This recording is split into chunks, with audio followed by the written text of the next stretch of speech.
Kami po ay papunta na sa Animal Island. Makikita nyo ang paligid namin. Ito, ang palaisdaan ng mga mararanya, Santibanez.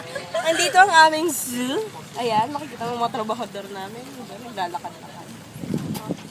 Kaway kayo, kuya. Kausapin niyo lang po yung namin. Ito ang palaisdaan. Ayan, makikita nyo po. At ito, papasok ko tayo sa aming main entrance zoo. Ito ba yun? Ayan na! Ayan. Ayan na po ang Animal Zoo. Ayan. Ayan ay kalabaw. Standby. Kung sakali po na bukas ito, dapat po yan, may makita na kayo tinda dyan. Kaya po sa... Bakit sarado pa kayo?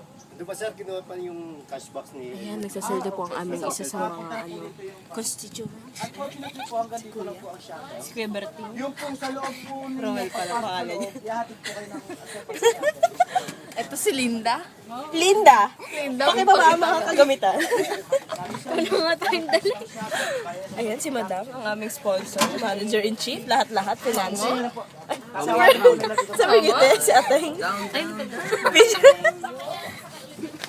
Ayan na Basta po. palabas na po kayo, bababa. tatawag din po sila para sunduin naman namin kayo. Magkano pa kailangan? Bye!